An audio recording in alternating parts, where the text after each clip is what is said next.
இன்றைய நாள் கர்த்தருடைய வார்த்தை சங்கீதம் 53 அதிகாரம் 6 சீயோனிலிருந்து இஸ்ரவேலுக்கு ரட்சிப்பு வருவதாக.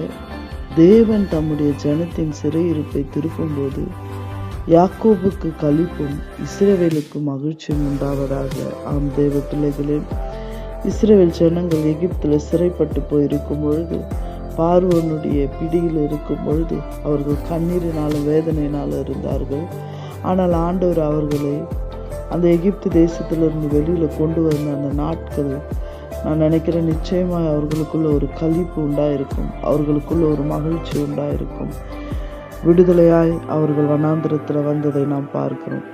ஆனால் அதுக்கு பிறகு நம்ம பார்க்கும்போது தேவனை மறந்தவர்களாய், தேவனுக்கு விரோதமாய் எழும்பினவர்களாய், கன்றுக்குட்டிகளை வைத்து வணங்கி கொண்டிருந்தவர்களாய், தனக்கென்று ஒரு ராஜா வேணும் என்று சொல்லி அழிவை நோக்கி கொண்டு போயிருந்த ஒரு ஜனங்களாய் இருக்கிறார்கள். ஆண்டவரே கோபம் கொள்ளும் பொழுது மோசே தன் ஜனங்களுக்காக தேவனிடத்தில் மன்றாடி ஜெபிக்கிறதை நாம் பார்க்கிறோம்.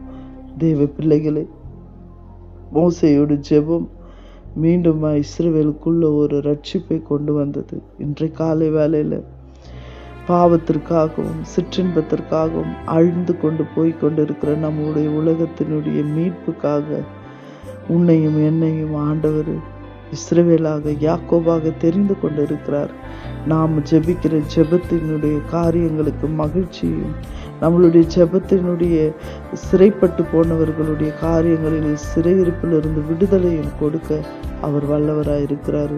கிறிஸ்துவை விசுவாசித்து நாம் ஜெபிக்கும் பொழுது, கிறிஸ்துவனிடத்தில் நம் ஜனங்களை ஒப்பு கொடுத்து நாம் ஜெபிக்கும் பொழுது, தேவனை அறியாத ஜனங்களுக்கு தேவனுக்குரிய காரியங்களை சொல்லி ஜெபிக்கும் பொழுது, அந்த ஜெபத்தில் ஒரு விடுதலையும் ஒரு மகிழ்ச்சியும் ஒரு களிப்பையும் தேவன் கொடுக்க வல்லவராய் இருக்கிறார்.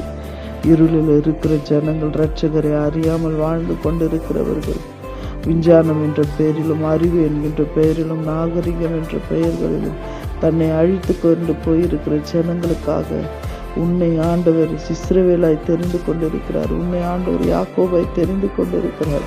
உன் ஜெபத்தின் நிமித்தமாக ஒரு களிப்பும் மகிழ்ச்சியும் தேசத்திற்குள்ள கொண்டு வர அவர் ஆயத்தமாக இருக்கிறார். எந்த குடும்பங்களும் எந்த தேசமும் சீர்கேடாய் போய் கொண்டு இருக்கிறதோ அதற்காக ஜெபிக்க உன் இருதயம் ஸ்திரப்படட்டும்.